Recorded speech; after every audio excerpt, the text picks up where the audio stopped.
আসসালামু আলাইকুম।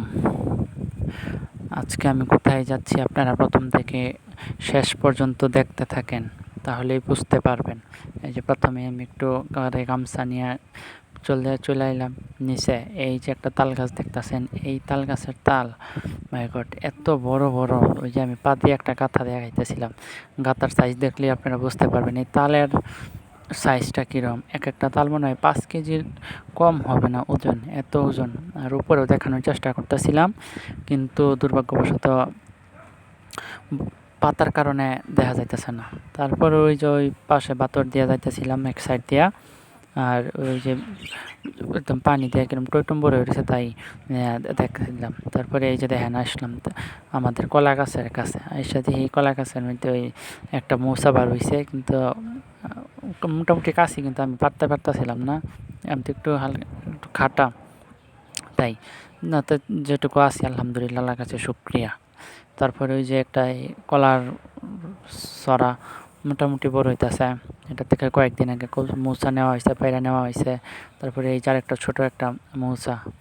তারপরে আসে পড়লাম করলা গাছে। এই করলা গাছে কিন্তু অনেক ভিডিও আপনাদেরকে দেখাইছি, আর গত ভিডিওতে আমি কিছু করলা দেখাইছিলাম, কিন্তু বাট ওইখানে বলছিলাম যে কীভাবে তুলি তার আপনাদের ভিডিও আপনাদের সাথে শেয়ার করব, আর সেটারই ভিডিও শেয়ার করতেছি আপনাদের কাছে। তারপরে এই যে দেখেন বাংলাদেশের জাতীয় ফল বাঙ্গি গাছ রয়েছিলাম, তো তার মধ্যে একটা করা টিকছে, ওইটাই আপনাদেরকে দেখাইলাম। মোটামুটি বড় হইতেছে মাশাআল্লাহ আলহামদুলিল্লাহ, আল্লাহর কাছে দোয়া করবেন। তারপরে ওই যে আরও দেখতেছিলাম যে আরও কি দেখা যায় কিনা, কিন্তু আসলে না, দেখা যাইতেছে না, তাই আর কিছু না। অন্য আরেকটা গাছ আছে করলা গাছ, ওই গাছে যাওয়ার জন্য যাইতেছি। তারপরে এই যে একটা হলুদ ক্ষেতের ভিতরে একটা করলা পায়ে গেলাম, তারপরে ওইটা হাতে ছিঁড়া নিলাম। আপনারা তো বিশ্বাস করবেন না ভাই, ব্লগারগর যে কত কষ্ট, একটা ভিডিও করার জন্য কত কিছু করুন লাগে, জায়গা খুঁজুন লাগে, চিন্তা করুন লাগে কি বিষয়ে ভিডিও বানান লাগবো। ওফ, অনেক চিন্তা করুন লাগে, অনেক মানসিক পরিশ্রম যা বলতে গেলে। তারপরে এই যারা কিছু তুললাম, আপনারা তো অনেকে মনে করে যে কত সহজ, আসলে চিন্তা করে বার করুন লাগে কীভাবে করুন লাগবো, তারপরে কী থাকবো ভিডিওর মধ্যে। প্রত্যেক দিনের একটা করে ভিডিও তৈরি করা অনেক কষ্ট, অনেক টাফ। আমরা তো নতুন এত কিছু বুঝি না, চেষ্টা করি ভালো দেওয়ার লাগি।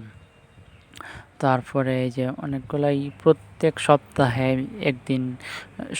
একদিন করে তুলন যায় 2 গাছ থেকে মোটামুটি। তারপরে এই যে কুমড়া গাছ দেখেন, কুমড়া গাছটা কত সুন্দর হয়েছে না মাশাআল্লাহ, যে কমেন্টের মধ্যে আমি জানাই দিন যে। তারপরে এই যে কুমড়া করাটা অনেকদিন আগে আইছি, কিন্তু নষ্ট হয়ে গেছে এটাতে আর কী করাম, পরে এটা ফালাই দিলাম। আর গাছ দেখছেন, গাছের অবস্থা কি ওয়াওয়া দিছে গাছটা, আল্লাহ, অনেক গাছ হয়েছে। এই গাছগুলো আমরা বিক্রি করি, আগে যখন গরু ছিল তখন তো বিক্রি করছি না। তারপরে যে করলাগুলা বাড়িতে নিয়ে আইসা পড়ছি, আপনারা দেখেন মোটামুটি ভালোই পাইছি। আপনারা সবাই ভালো থাকবেন, সুস্থ থাকবেন, চ্যানেলটা সাবস্ক্রাইব করবেন, লাইক করবেন, কমেন্ট করবেন। আসসালামু আলাইকুম।